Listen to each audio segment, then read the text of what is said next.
I'm excited to chat with Danielle Princi on the Awaken Feminine podcast.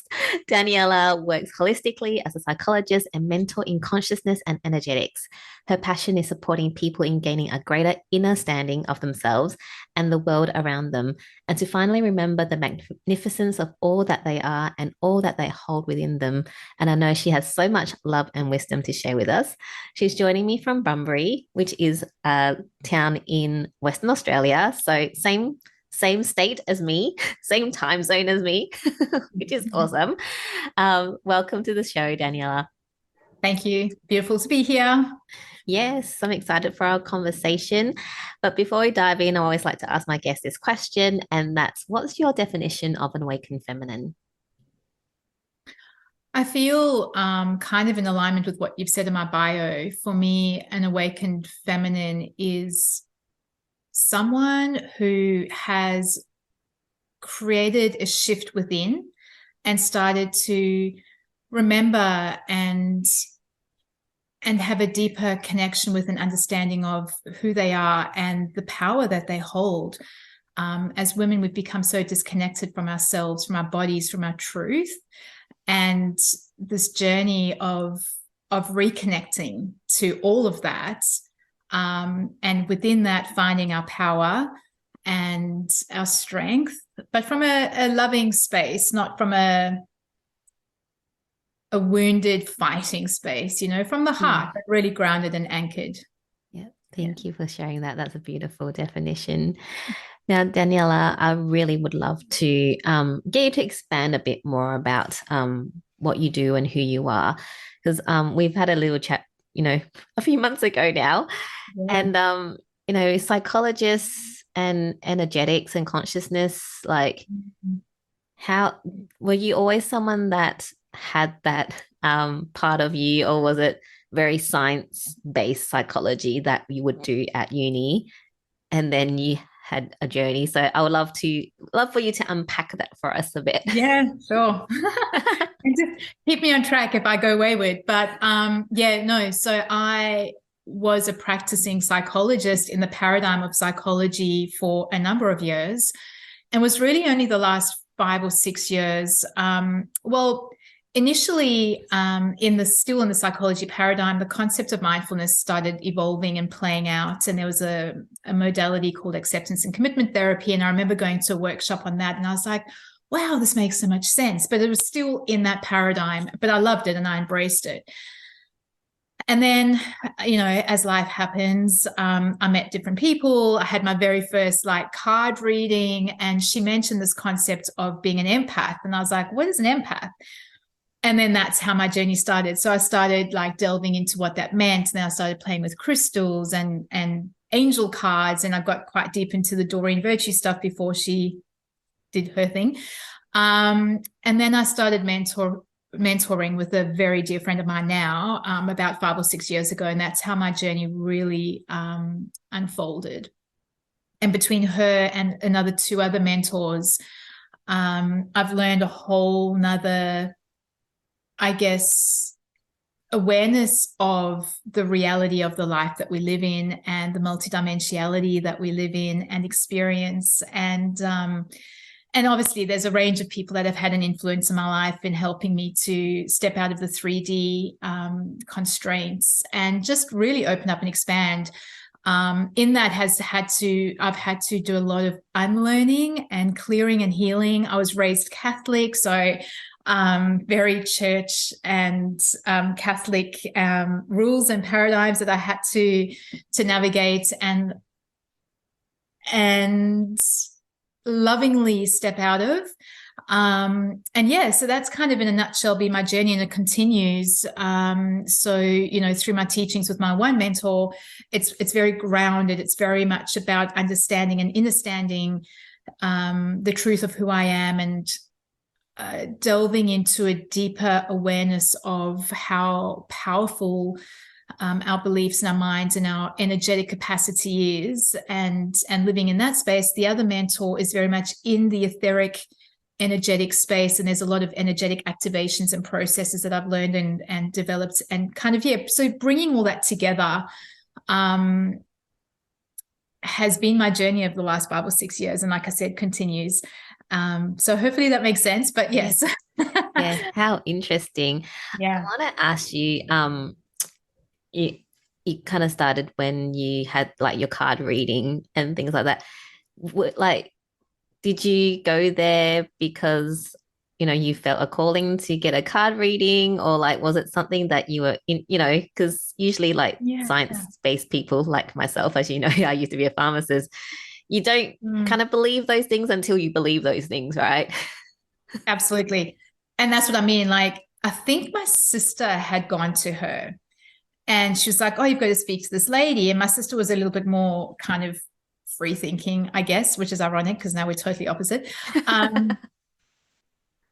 But yeah, that's when all the Catholic stuff came up and going, oh my word, this is evil. Like, I'm a bad person for doing this. But I was curious. So let's just say that. And I think that's the power of our journey in general. Like, if we can step out and just be in curiosity in every moment, that's where our deepest teachings and learnings can unfold.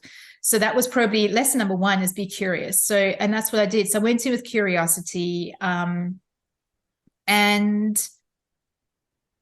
I don't think I've ever gone into a card reading fully attached to what is said. I just use it now. I use them when, oh gosh, I can't remember the last time I had one, but I use them more for general guidance and maybe asking a few questions. Yeah. But in this time, it was genuinely I don't know what this is about. Let me see. And yeah, so probably more that curiosity space. Yeah.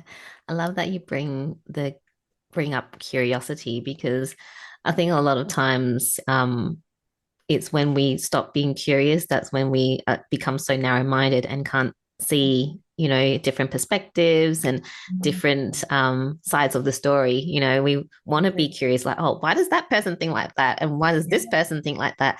And then we come to an understanding. Oh, right, I get it. And then it just releases all that judgment and that he said, she said, the blame and all that kind of stuff. So I just love that you brought that up. And curiosity, like, I podcast, that's what happens, is my curiosity that leads me to the next question. So absolutely. I just love that.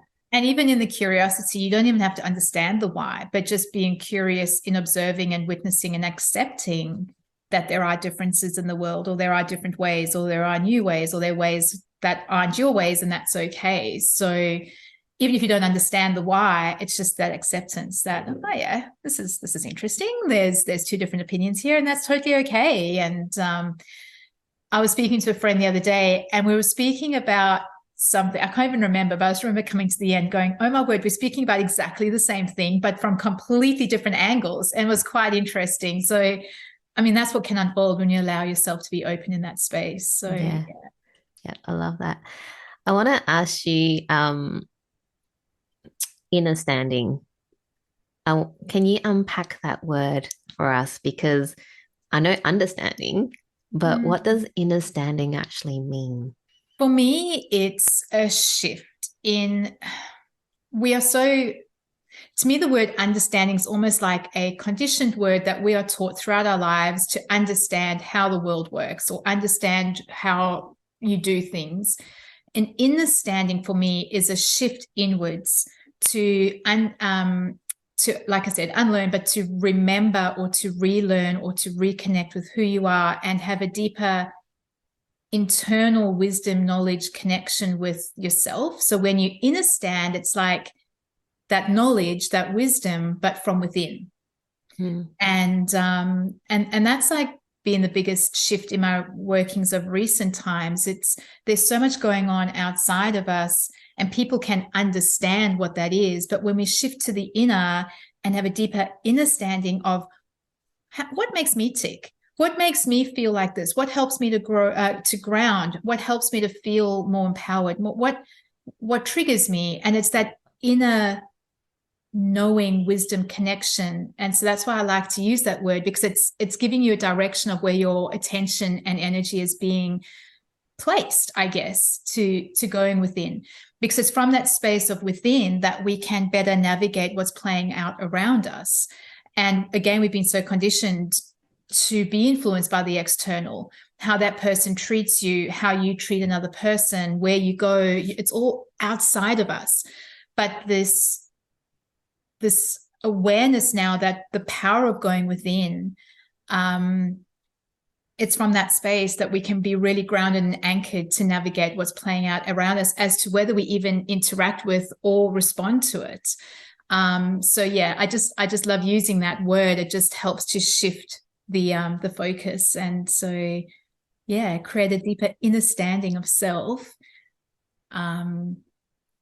Just shifts the whole perspective of what we've been taught throughout our whole lives. Yeah, I love that. And what I've noticed is that, I mean, most of the population, most of society don't have an understanding.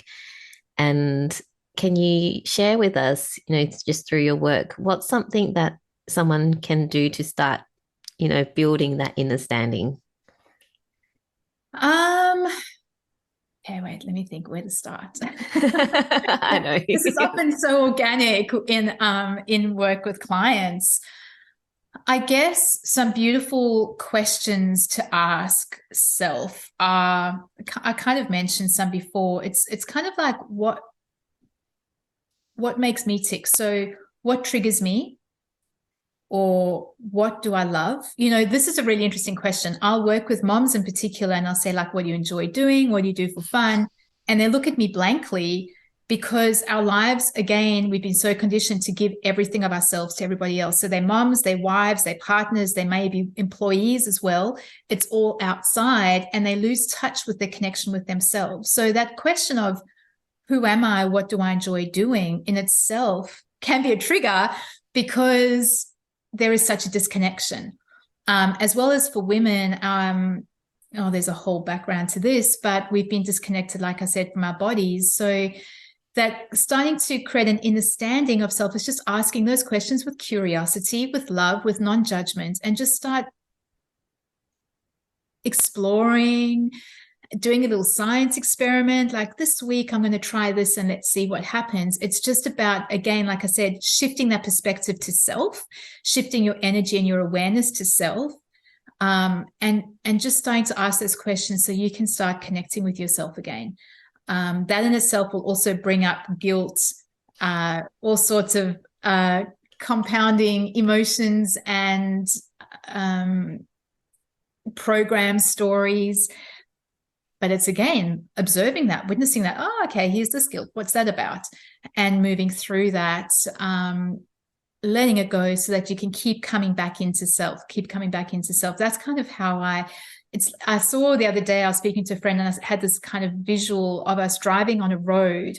And this road is our journey, our life's journey. And there's going to be detours and there's going to be wrong turns. And that's totally okay. But then it's like, how do you acknowledge that, witness that, observe that with love, with non-judgment, with acceptance, and then just lovingly bring yourself back in and let's keep going until the next detour or the next wrong turn. So yeah, sorry, there is so much coming through. I don't even know if I'm making sense here, but I yes, keep going. Yeah, whatever's coming through is meant to come through. Yeah. So how to create that deeper understanding? It's just, how can you bring a little bit of awareness back into self to start creating that connection again? Like, what foods do you like? Some people are so used to cooking for their family. I had a lady that, like, she didn't even like the food she cooked for her family, but because of the way that they ate, she just did. And I was like, what about you? She goes, oh, it's too much hard work. I'm like, no, one night a week at least, just claim this is my food night, so it's just little things like that. And starting to bring them back into your life, into your way of being. Yeah. Thank you for that. And yes, as a mum, I I totally understand where all, your clients are coming from, because I've gone through the same things where, you put everyone else in front of yourself before you even care about yourself. And by that time, you're too exhausted to even bother, right? Absolutely. Yeah. And as women, the truth of who we are so powerful. Like, if you reflect back to, I don't know, thousands of years ago, it was the women that were the leaders. And we led from that empowered, heart-centered space. There was no, well, no, I'm not saying there was no, but, you know, the patriarchal system of greed and control, like it wasn't as evident. And then that's been infiltrated, and, you know, the burning of the witches and all that, the patriarchal system came in and created the separation both between women, because then there was this competition, and, you know, all of that has unfolded since, competition, comparison, judgment, disconnection from ourselves, disconnection from our body. You know, the whole menstrual cycle has become taboo and gross, and like we don't talk about it, whereas connection to our bodies in that way leads to a whole nother level of empowerment and magic. But yeah, it's just been continuously stopped, blocked, disconnected from. And I think that's where things are starting to shift. So yeah, so that programming of, you're a woman, you've got to give yourself, you've got to, you know, you've got nothing else to do but look after everybody else. And can you see how disempowering and disconnecting that is? And it's about acknowledging that, loving that, still being that beautiful, loving aspect of yourself as a mom, but then also putting those boundaries in place and starting to create change and start saying no, or, you know, creating those little pockets of time out for yourself, because recognizing that the relationship with yourself sets the tone for all other relationships. So if you're feeling loved and fulfilled and happy and joyful because you've gone and had half an hour to yourself at the beach reading a book, you've got so much more space, time, and capacity to give to your family and be loving and connected with your kids. Whereas when we're tired and burnt out, we're grumpy, we're irritable, we're less tolerant. So this, it's all been such a lie. And it's just flipping it all over and upside down, and recognizing the power of your relationship with yourself and that loving and nurturing of yourself, how much more beautifully you can connect with your family from that space of being filled and empowered. And yeah, so sorry, my little soapbox there, but it's a space I'm very, very, very passionate about, you know, helping women to come into that space of magnificence again, because that's our truth. Yeah.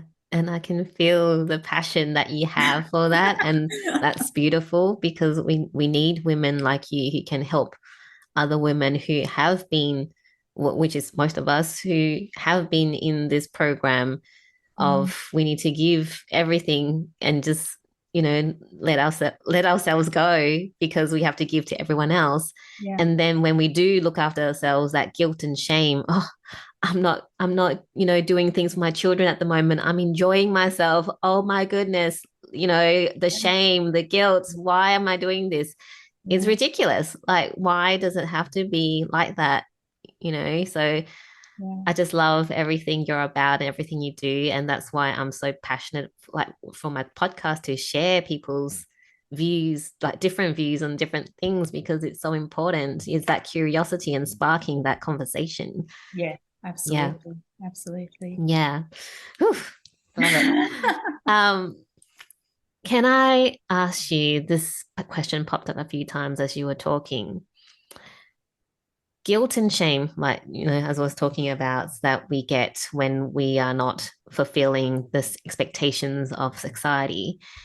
How do you help your clients get over that? Like, where do we start to get rid of this guilt and shame? Because it's not just from our upbringing. This is like centuries, you know, millennia of this. Yeah.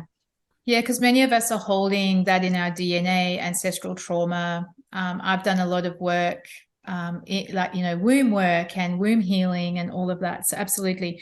But just on a, like, how to start, it's just acknowledging that first of all. So, okay, I'm about to go into a bit of a teaching here, but just bear with me. So everything is energy, all right? And emotions are energy. Again, another thing we're taught, or not taught, should I say, is how to allow that energy to move through us. So when we're feeling emotion throughout our lives, we're told to suppress it.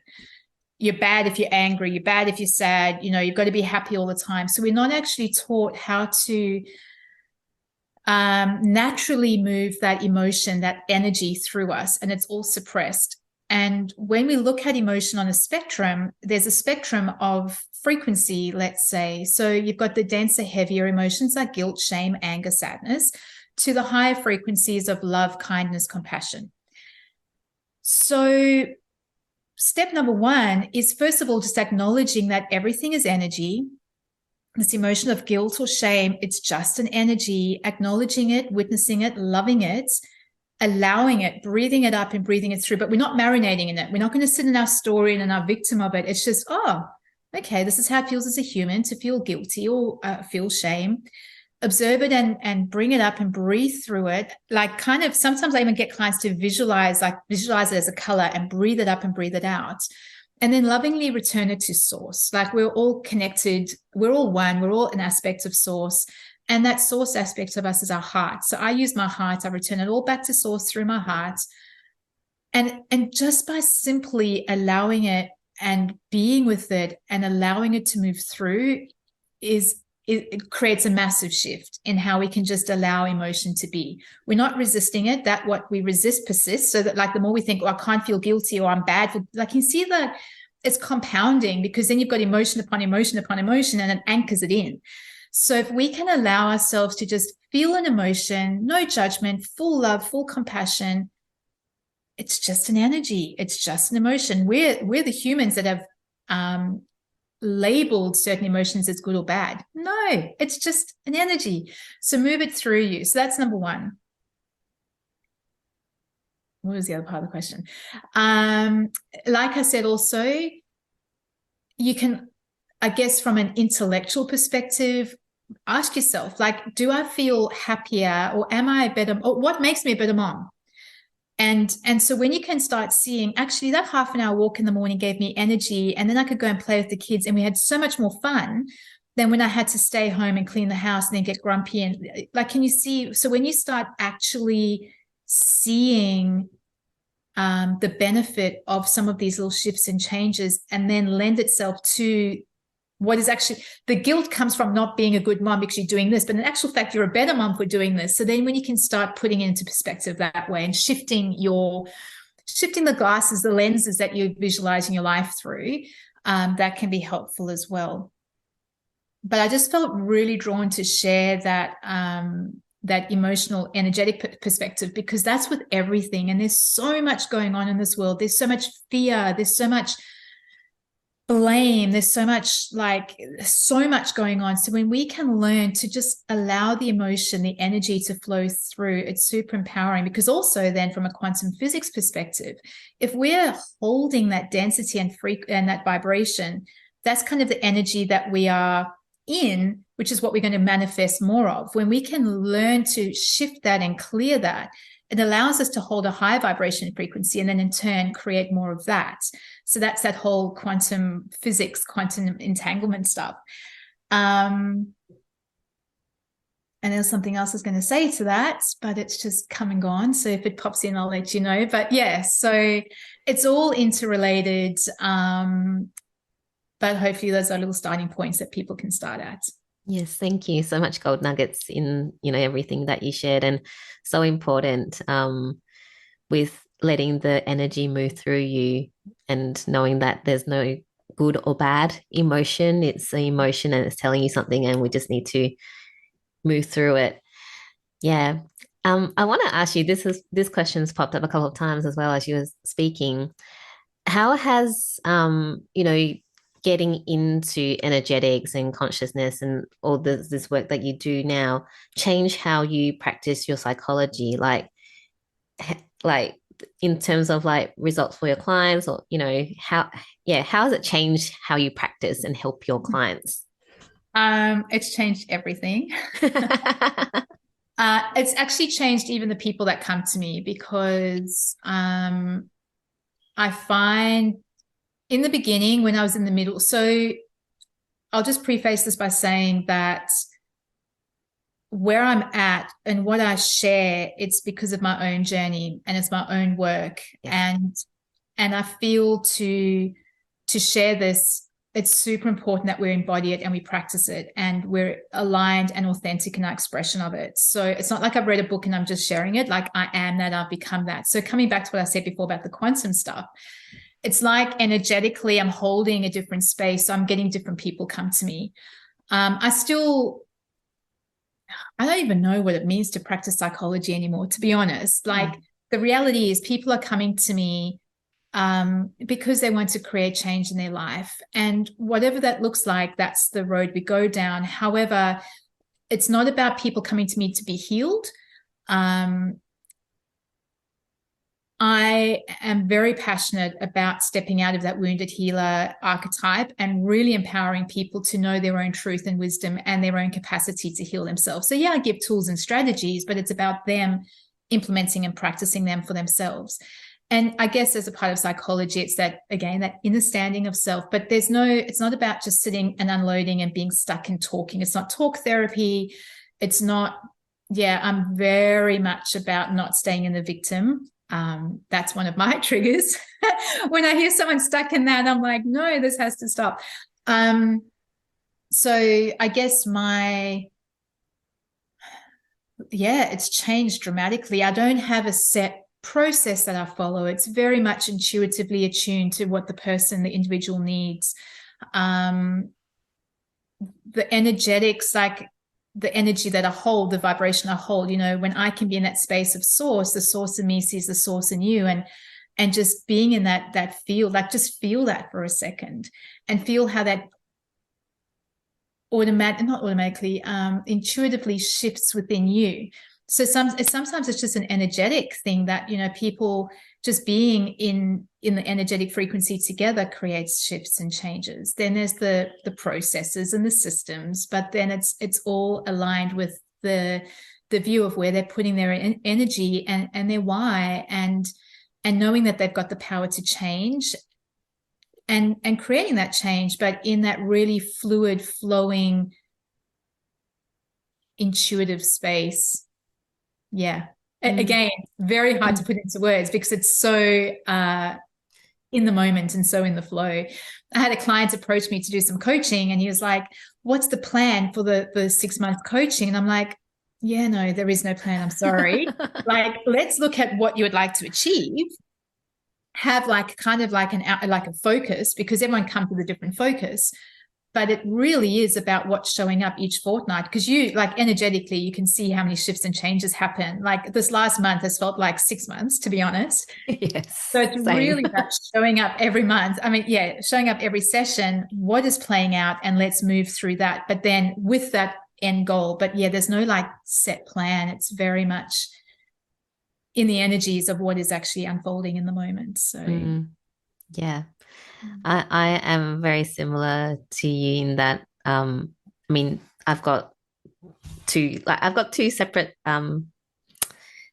type of clients. I've got clients that come to me for share trading, and obviously there's a plan there because it's about money and the strategies. But then I've got clients who are kind of like in the beginnings of their spiritual awakening or just want to change their lives. And it's like, how can you have a plan when everyone's so different? And they go off and then they come back and they're different, and you can't really follow a plan. Even with your life, you have all these things planned, right? And then you're like, that didn't go according to plan. I just literally before this call, I had a friend come over, and we haven't seen each other for about a month because October was crazy for me. And we looked at each other and we were like, whoa, we're both different people. So just in this last month, we've both been through massive shifts and changes and growths and activations and integrations.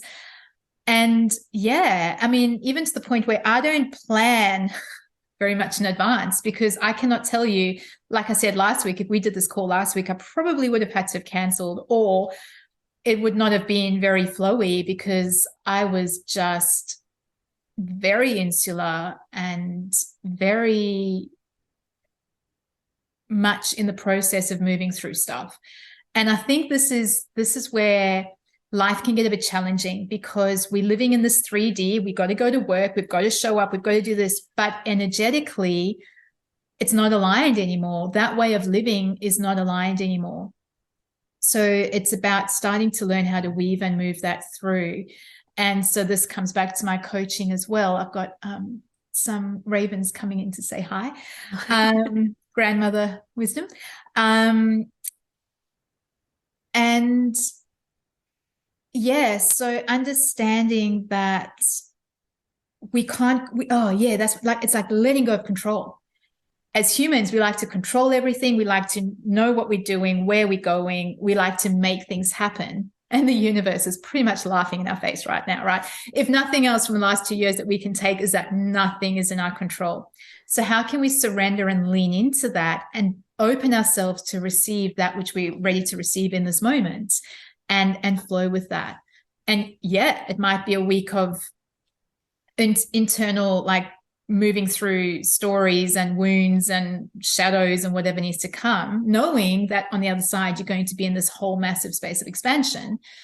Or we can resist that and go, no, I need to go to work. I need to do this. I need to do that, and fight it. It's not going anywhere. That energy is still in your body, and it's just going to keep coming up until you give yourself the space to move through it, right?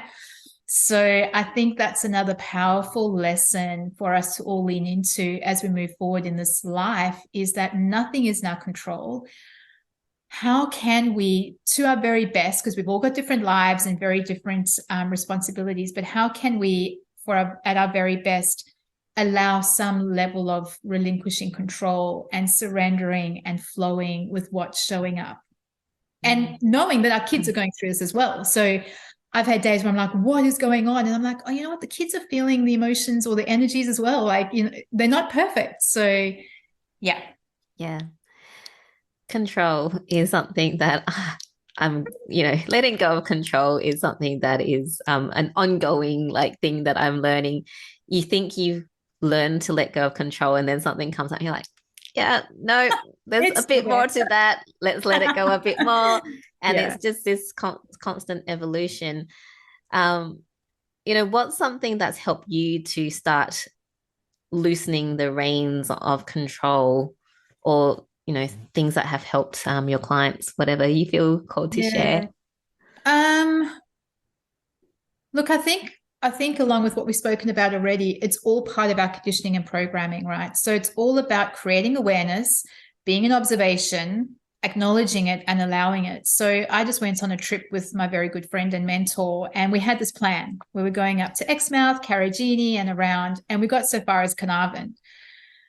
And my human was very triggered by this. It was like, oh my word, we're meant to be going here, we're meant to be going there. But learning to just acknowledge that, I was like, okay, here's this story playing out. Here's my control, and my like human expectations are playing out.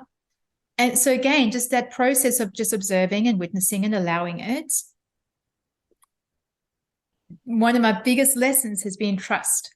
So then again, trust and surrender, and know that there's something as divine timing. So everything that was meant to happen happened perfectly, because we're actually on the trip for another reason, not just for a holiday. So yeah, and then along with that, it's like, moving forward, how can we let go of expectations as much as possible? I think that's the Buddhists that have that non-attachment paradigm. There's something in that, because it's the attachment to expectations that create a sense of being let down when things don't go our way.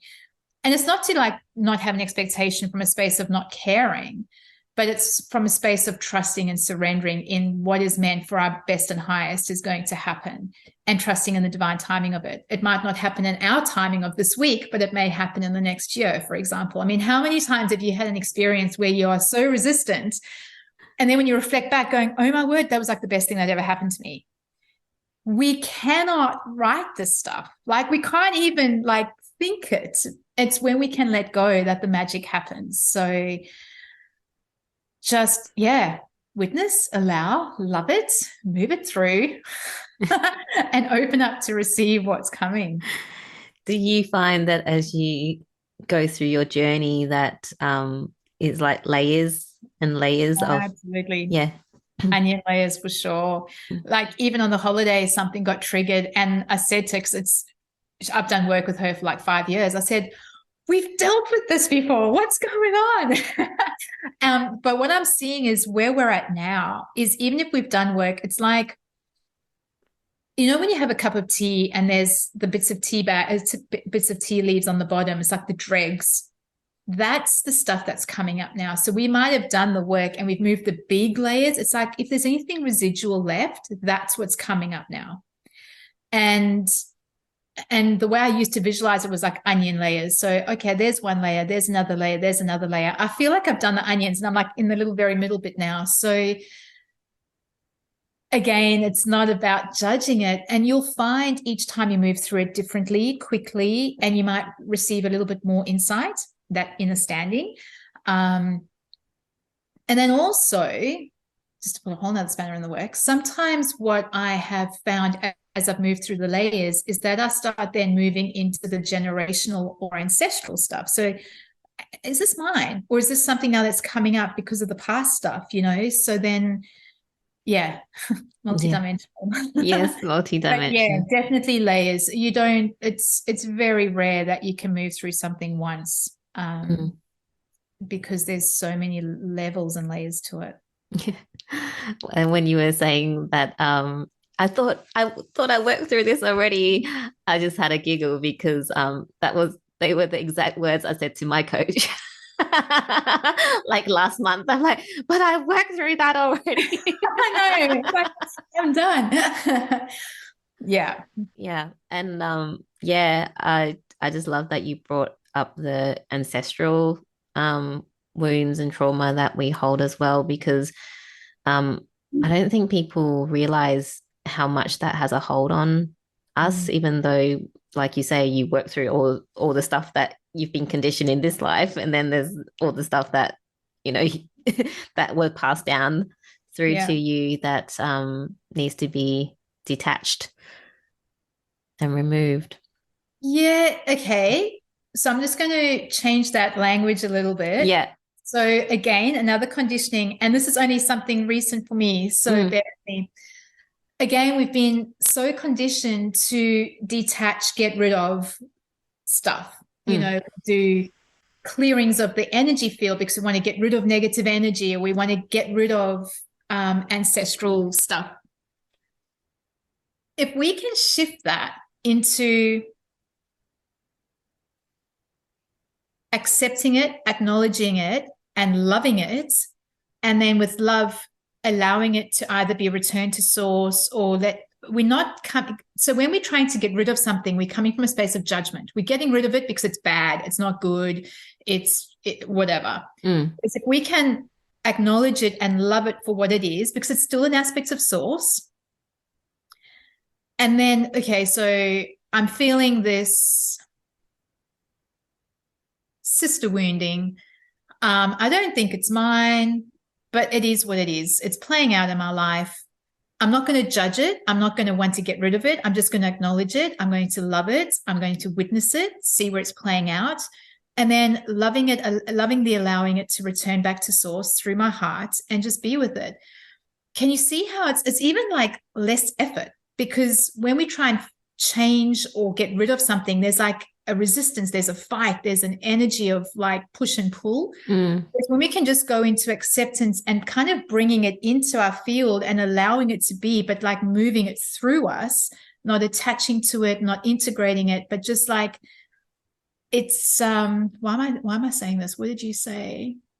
Oh yeah, I said remove and detach. But, from the ancestral stuff. So then just acknowledging, okay, this is, as I move this through, I'm holding the intention that as I move this through, I'm just healing. Like sometimes I've had like a vision of lines of women. I can't see their faces, but there's just these women. And as I'm clearing something, I just see it moving through all of them. Done. There's no removing, detaching, healing. It's just witnessing, allowing it, observing it, and just moving it through and returning it back to source. I know it's easier said than done. Like I've the words and like, you know, there's the energies and you still got to move through the emotion of it all. But I'm just thought I just raised that because that's such a that language we hear all the time. You know, we've got to get rid of something. We've got to, Yeah. Anyway, sorry, I Yeah. don't want to go into that too much, but I just popped in No, as something to share. no, that's great. And I think I must have said it in that way to get you to say that as well, because Yeah.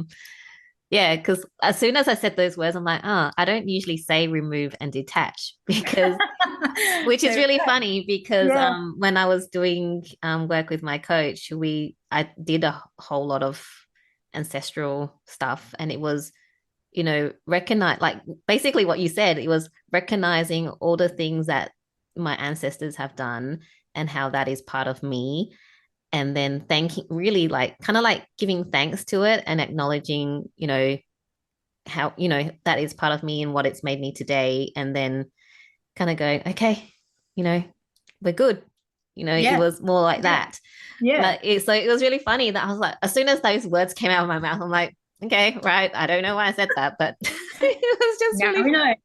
yeah. And just, I read something a couple of days ago just on that. Like, we're so focused on acknowledging and healing the past.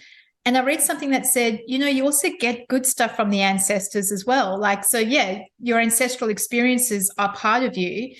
So where are the strengths? Where is the empowered aspects of that? And we forget that because, again, we're so conditioned. So there are so many programs and conditions in our society that is to infiltrate, disempower, and disconnect us. And that's, interestingly, potentially another one, So yeah, Yeah. Yeah. No. but glad it's aligning. Yeah. Yeah. No, definitely. And it's, and, totally agree with the, good stuff, just the work that I was doing with my ancestors is like thanking my grandma for being like the matriarch back Yeah. then, who Mm. was like, holding holding the family, and getting everyone. So that's being passed through to me to kind of Mm. keep going with that. So it's just beautiful. Like, yeah, there was a reason Feel why that. yeah, Yeah, yeah, there was yeah. a big reason why we talked about this. Mm.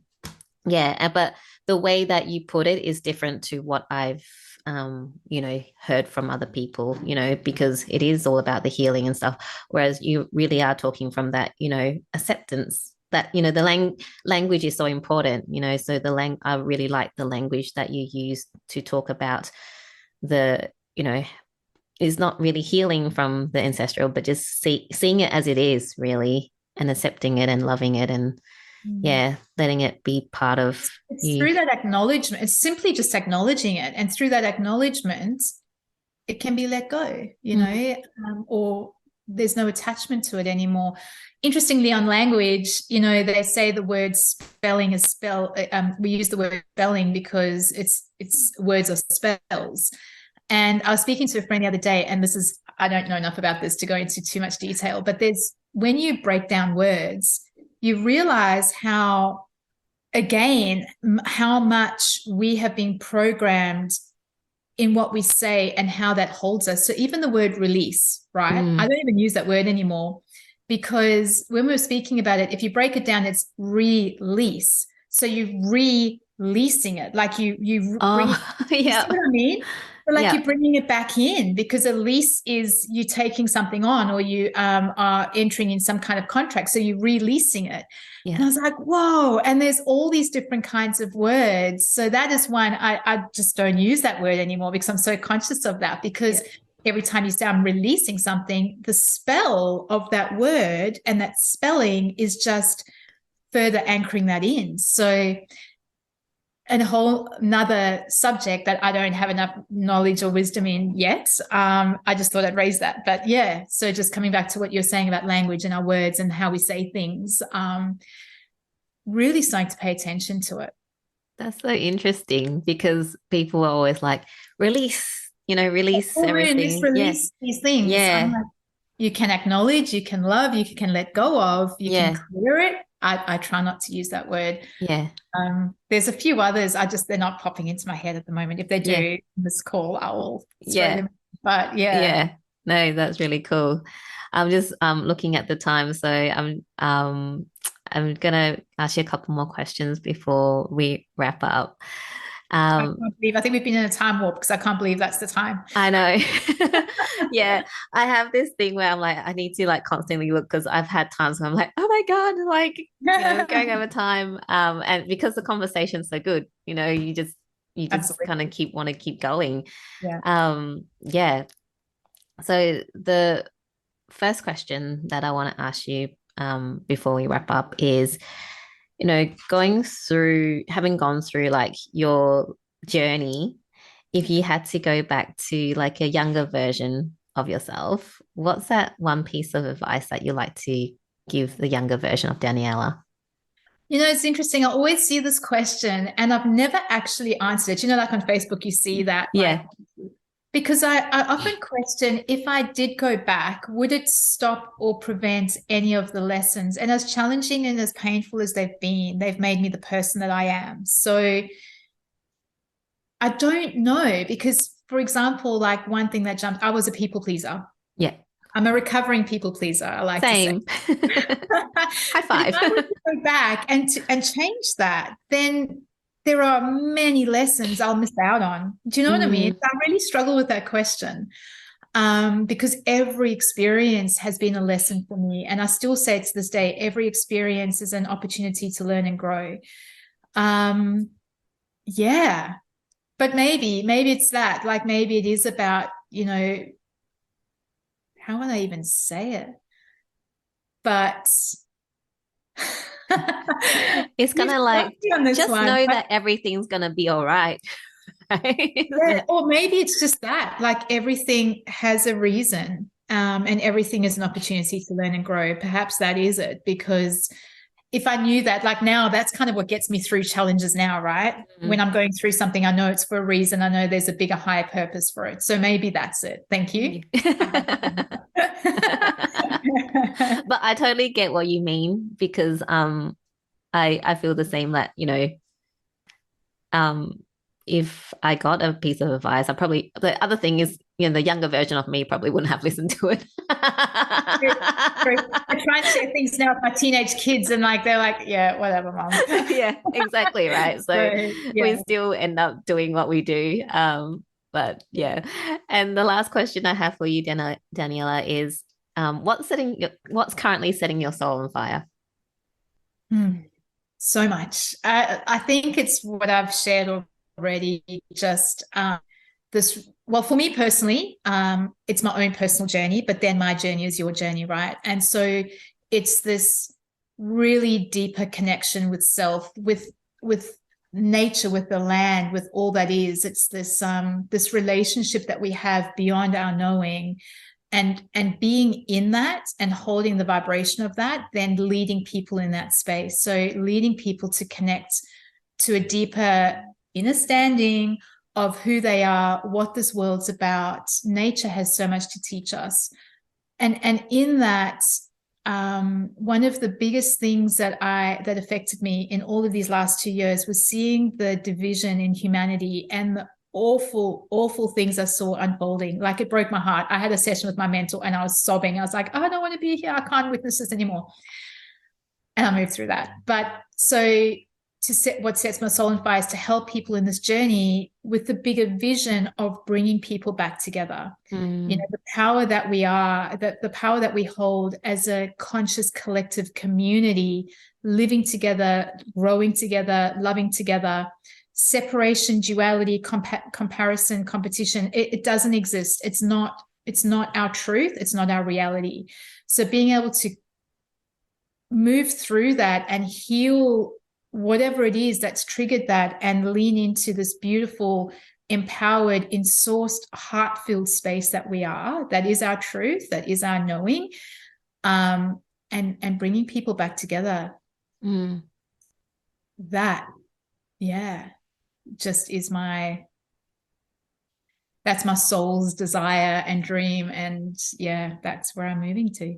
That's beautiful. And I'm excited to see that unfold for all of us, because I feel exactly the same as you. So it's happening, small baby steps. Yes, that's right. Thank you so much, Daniela, for this beautiful, beautiful conversation and sharing your love and wisdom with us today. If people want to find out more about you or how they can work with you, where's the best place to find you? I'm on Facebook. I just use my private page. I'm Daniella Princi, mostly now for work. Instagram is Daniella_Princi. I have a website, daniellaprinci.com. So yeah, just reach out, connect, follow me, ask questions. It's just about bringing people together, right? So I love these conversations and connections for that purpose as well, this interweaving of magic. So yeah.